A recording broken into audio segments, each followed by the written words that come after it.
जैन कर्माद्यनावृतम् आनुकूल्येन कृष्णानुशीलनं भक्तिरुत्तमा। इसका तो हम चर्चा देखे हैं। अन्वय व्यतिरेक विभिन्न प्रकार से भिन्न तरफ से पूर्व पक्ष कैसे होता है सब। और सा भक्ति ही, अब दूसरे अनुच्छेद है, साधन भक्ति भाव भक्ति प्रेम भक्ति रीति भेदेन त्रिविधा। सा भक्ति ही, सा भक्ति ही उत्तमा भक्ति, सा भक्ति ही उत्तमा भक्ति आनुकूल्येन कृष्णानुशीलनम अन्नाभिलाषिता शून्यम ज्ञान कर्मादि अनावृतम्।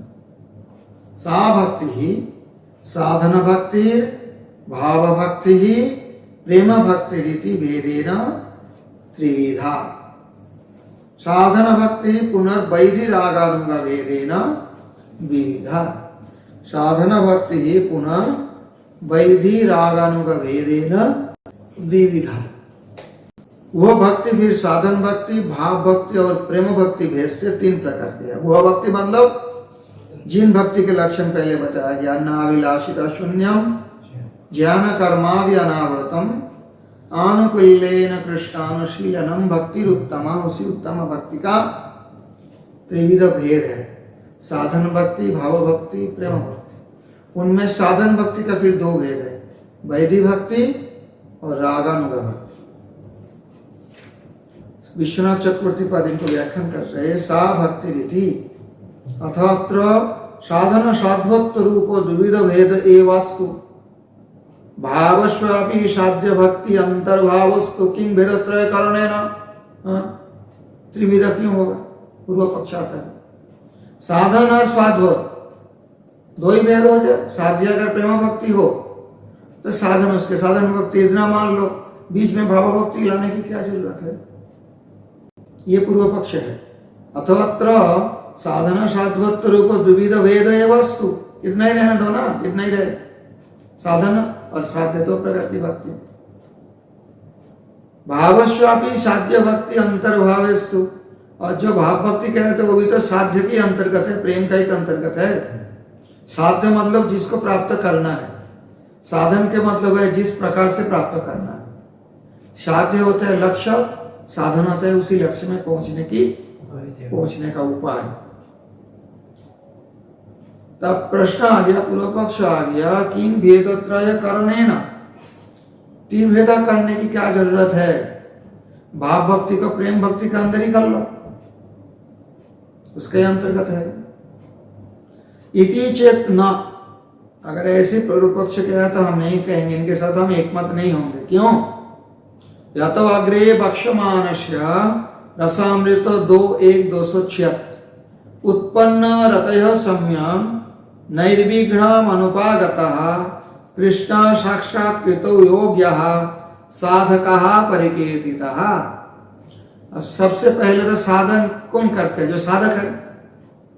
साधन जो करते हैं उसको क्या कहेंगे? साधक कहेंगे ना।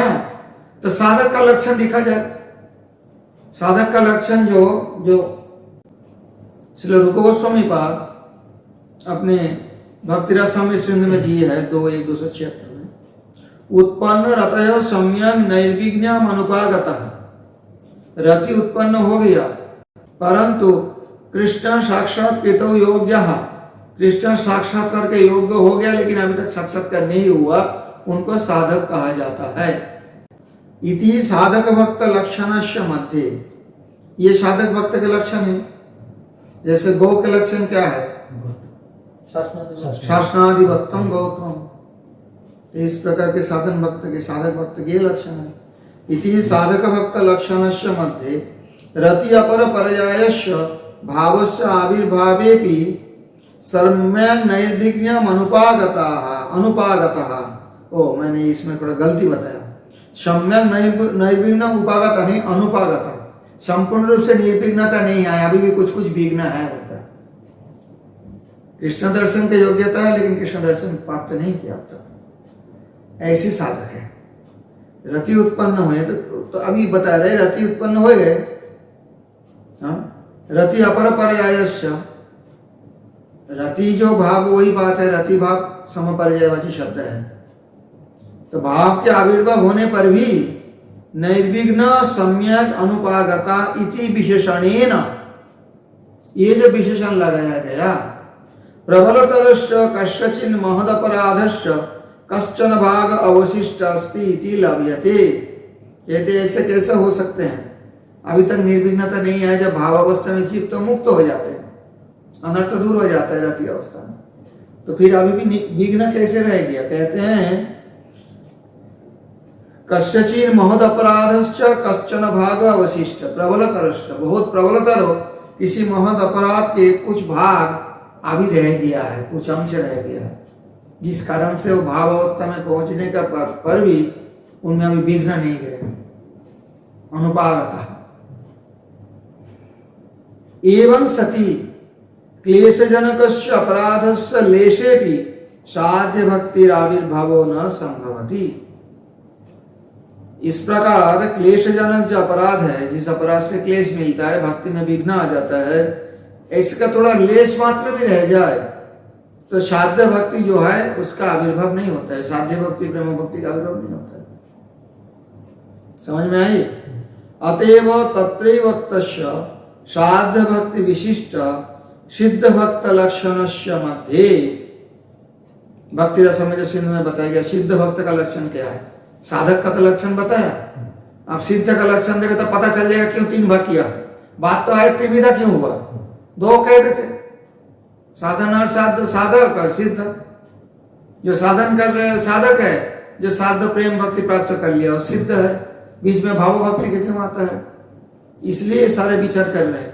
अब सिद्ध भक्त के लक्षण क्या है देखो, सिद्ध भक्त के लक्षण कहते हैं भक्ति रसामी सिंधु 2:1-209, अभिज्ञाता खिला क्लेश, अभिज्ञाता खिल क्लेश सदा कृष्णाश्रितो प्रियः सिद्धत्वेषु इत्यनेन तथैव प्रतिपादितम्। सिद्धत्वेषु इतना तक ले लो, अभिज्ञात अखिल क्लेश, जो कोई क्लेश जानता ही नहीं है, शरीर में कहां से क्लेश आता है जाता है उनका पता नहीं चलता, और सदा कृष्णाश्रित क्रिया, उनके सभी क्रिया जो है, सारे कार्य जो है कृष्णाश्रित है, और कुछ करते नहीं। सिद्धत्वेषु, यही सिद्धत्व का लक्षण है।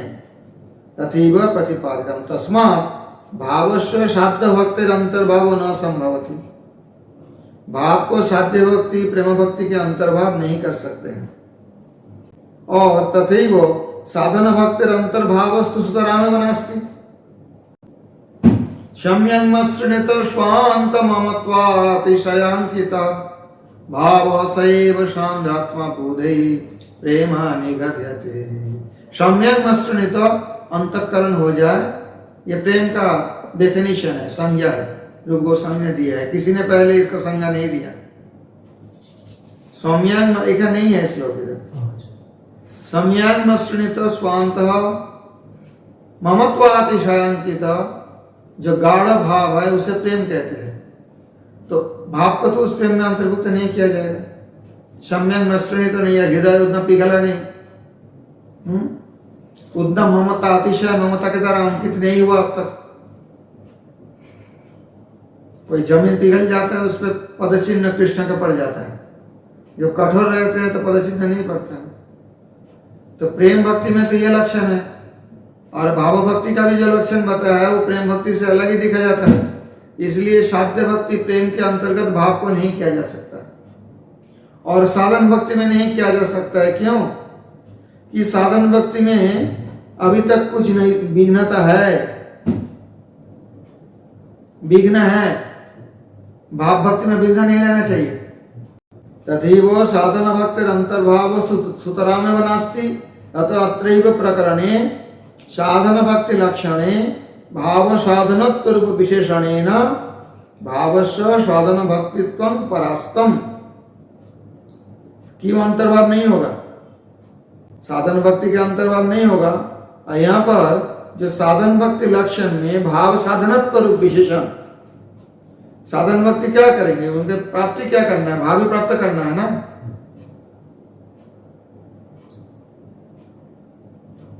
तो भाव साधन भक्ति तो नहीं है ना, वही तो परास्त हो गया। तस्मात् साधुक्तं भक्तेस्य विदत्वम इति विवेचनीयम। समझ में आई है बात?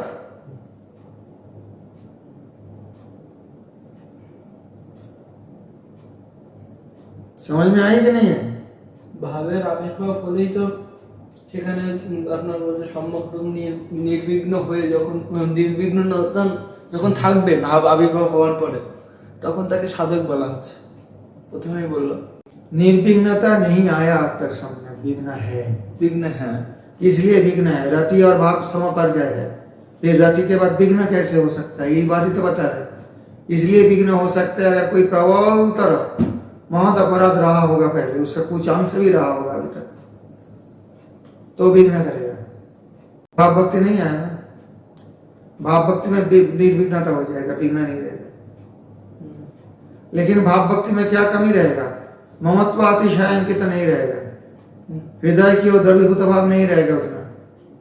जब वो हो जाएगा तो प्रेम भक्ति है। तो प्रेम भक्ति के अंतर्गत तो भाव को नहीं किया जा सकता, और भाव भक्ति में भगवत दर्शन भी होता है,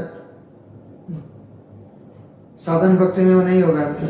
साधक का लक्षण बताया ना, सिद्ध का लक्षण बताया, दोनों से भाव भक्ति के लक्षण अलग है। इसलिए भाव भक्ति को तीसरी एक कैटेगरी बना गया है हमारे संप्रदाय में। इसलिए ये बताया, इसे क्यों से किया। और वैष्णव संप्रदाय में इतना नहीं करते हैं, वो बस साधन दोनों को ही रखते हैं। बीच में भाव भक्ति ये सब की बात नहीं है। रामानुज संप्रदाय में शरणागति और भक्ति, प्रेम भक्ति को लोग भक्ति मानते हैं, साधन भक्ति को भक्ति नहीं मानते हैं, शरणागति बोलते हैं। तो इस प्रकार भिन्न भिन्न वैष्णव संप्रदाय में भिन्न भिन्न प्रकार के भक्ति का विभेद है। तो माधव गौड़ीय जो वैष्णव है वो उसी के अनुसार ये 3 प्रकार की भक्ति है, वो जो उत्तम भक्ति। 3 प्रकार क्या क्या?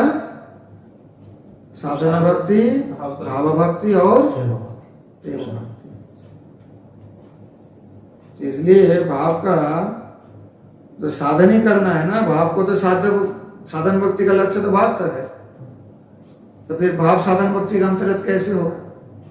प्रेम भक्ति का जो लक्षण है उसमें भाव का नहीं आता है, इसलिए प्रेम भक्ति में भी अंतर्भुक्त नहीं किया जा सकता। पूर्व पक्ष हुआ था भाव को प्रेम के अंतर्गत कर लो ना, हो जाए कम।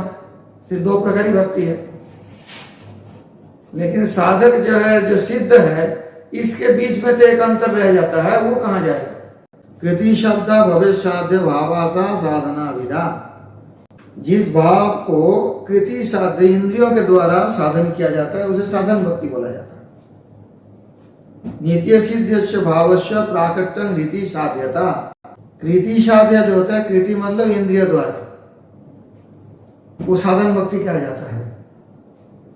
तो भाव को हृदय में प्रकट होना ही साधन का लक्ष्य है, साधन का लक्ष्य है। तो फिर साधन भक्ति भाव भक्ति कैसे होगा? इंक्लूडेड हो तो नहीं सकता। अब प्रेम भक्ति में भी नहीं जा सकता, प्रेम भक्ति के साथ भी अंतर्गत नहीं किया जा सकता। शुद्ध सत्व विशेषात्मा प्रेम सूर्यांश साम्य भाव रुचि विचित्रमाश्रेण कृदशो भाव उच्यते।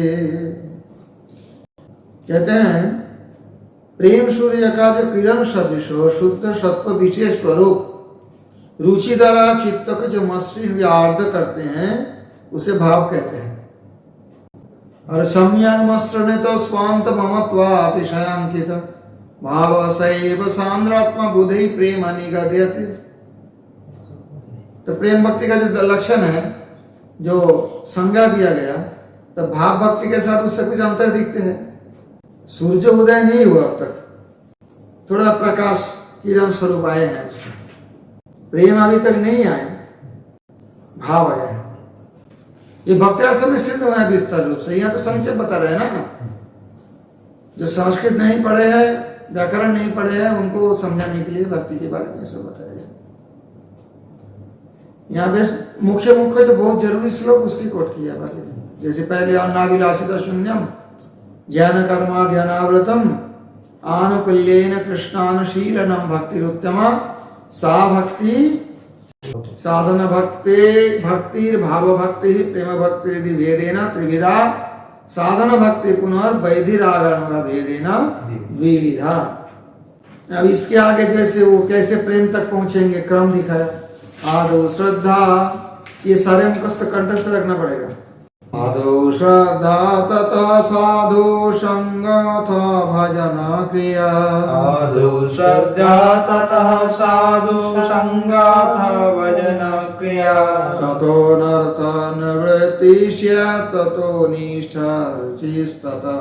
ततो नाथ निवृत्ति स्यात् ततो निष्ठा रुचिस्ततः। अथा शक्तिस्ततो भावस्ततः प्रेमाभ्युदञ्चति। अथा शक्तिस्ततो भावस्ततः प्रेमाभ्युदञ्चति। साधकानामयं प्रेम्णः प्रादुर्भावे भवेत् क्रमः। साधुकानामयं प्रेम्णः प्रादुर्भावे भवेत् क्रमः। निताय गौर प्रमानंदे हरि हरि बोल।